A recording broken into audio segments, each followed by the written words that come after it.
Good morning, students. Today I am going to take question number 2 of exercise 6.5. You are given a right triangle, right angled at P. Right triangle PQR बोला है triangle में PQR is a triangle right angled at P. यानी कि angle P आपने 90 degree का बनाना है और बाकी किसी भी पॉइंट्स को Q and R ले सकते हैं. आगे कहा गया है M is any point such that PM is perpendicular to QR, यानी कि ये दोनों एंगल्स आपके 90 डिग्री के हैं. And you have to prove PM square is equal to QM into MR. अब ये PM square is equal to QM into MR, ये देखकर हमें डिसाइड करना है कि हमें कौन से ट्राइंगल चाहिए. देखिए PM 2 बार आ रहा है, ये PM, और QM एंड MR. QM कहाँ है? ये QM है और ये MR है. यानी कि एक बार ट्राइंगल PM और QM साइड्स होनी चाहिए तो PMQ हो गया. एक बार ट्राइंगल में PM और MR साइड होनी चाहिए तो PM एंड PMR हो गया. तो ये वाले जो दो ट्राइंगल्स छोटे बन रहे हैं PMQ, PMR, इनको हमें सिमिलर प्रूव करना है. What we do is we take this angle as x. पहले भी मैंने आपको बताया था ये. अगर ये एंगल x है तो एंगल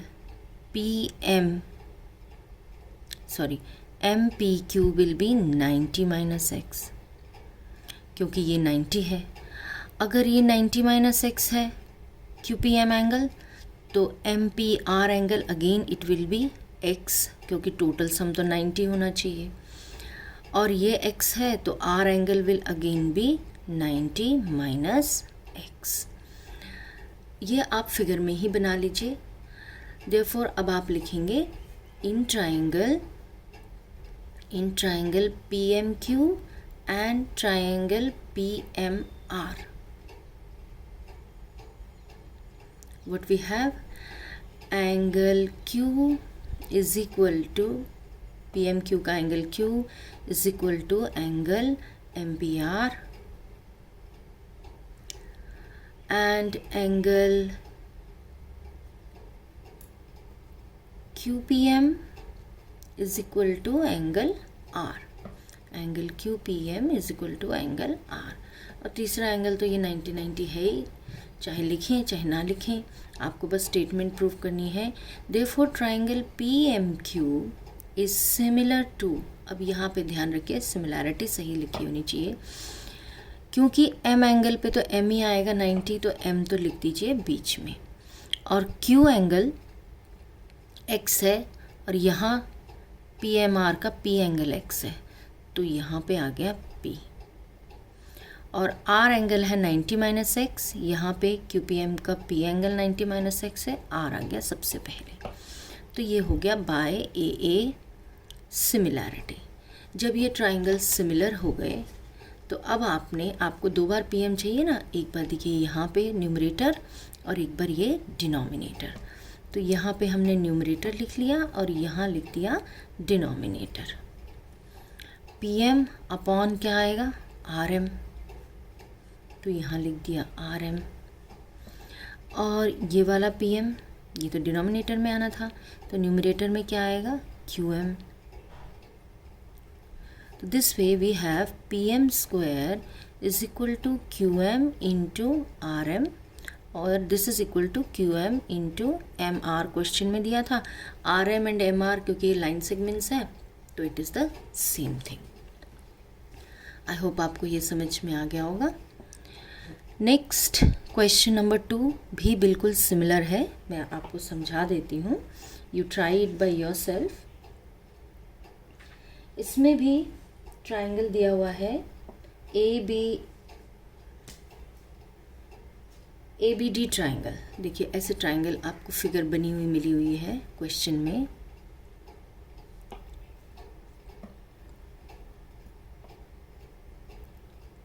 A है आपका राइट एंगल्ड, B बेस में है, D और C आपको दिया हुआ है परपेंडिकुलर. अब आपको प्रूफ करना है first AB square is equal to BC into B D.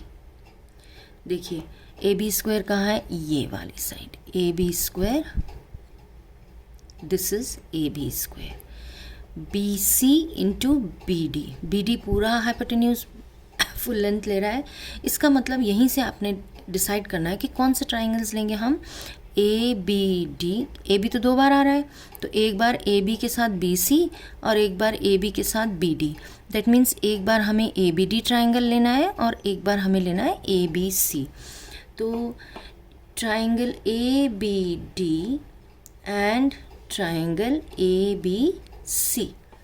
अब इस ट्राइंगल में देखिए यहाँ तो बहुत आसान हो जाता है क्योंकि एंगल बी दोनों में कॉमन है। Angle B is equal to angle B common. A B C में सी एंगल 90 डिग्री का है और ए बी डी का ये ए एंगल 90 डिग्री का है। तो यहाँ हमने लिख दिया B A D is equal to A C B is equal to 90 degree. Therefore triangle A B D is similar to, किसके सिमिलर होगा, अब यहाँ पे ध्यान दीजिए, A B D similar to, B तो बी पर ही आना चाहिए क्योंकि ये तो कॉमन एंगल है, तो बी बीच में लिख लीजिए। अब सी एंगल 90 है और ए बी डी में ए एंगल 90 है, तो जहाँ 90 है तो सी लिख दिया। अब ए बी सी का कौन सा एंगल बच गया, ए बी सी में सी आ गया, बी आ गया, ए एंगल बच गया, तो ए एंगल लास्ट में बाय ए सिमिलैरिटी। जब ये दोनों ट्राइंगल्स सिमिलर हो गए, अब देखिए क्योंकि हमें ए बी स्क्वायर चाहिए, ए बी यहाँ भी मिल रहा है, ए बी यहाँ भी मिल रहा है, तो ए बी एक बार न्यूमरेटर में, एक बार ए बी डिनोमिनेटर में। न्यूमरेटर के जो पार्ट्स होते हैं वो लेफ़्ट साइड वाले ट्राइंगल के हैं, तो A B upon C B. ये डिनोमिनेटर है A B upon D B या बी डी, कुछ भी लिख सकते हैं आप। This means A B square is equal to D B into C B, या इसे हम लिख सकते हैं B D into B C, है ना। बी डी लिखें या डी बी लिखें, लाइन सेगमेंट है, it means the same thing. इसी तरह इसी क्वेश्चन का सेकेंड पार्ट है A C square is equal to B C into D C. देखिए बिल्कुल सेम है जैसा आपका क्वेश्चन नंबर 2 था, उसी तरीके से प्रूफ करेंगे। ए सी स्क्वायर मतलब ए सी 2 बार, एक बार सी डी लेना है, एक बार बी सी लेना है, यानी कि एक बार ट्राइंगल ए सी बी और एक बार ट्राइंगल ए सी डी लेना है। थर्ड पार्ट है A D square. A D square कौन सा, ये वाली side. A D square is equal to B D into C D. अब ए डी 2 बार है, तो एक बार ए डी के साथ डी सी और एक बार ए डी के साथ बी डी, यानी कि अब आपको ट्राइंगल ए डी सी और ए डी बी को सिमिलर प्रूफ करना है जैसे हमने फर्स्ट पार्ट में प्रूफ किया था। आई होप आप ये कर पाएंगे। तो today you will try the other parts of question number 3, and still if you have any difficulty, do ask me.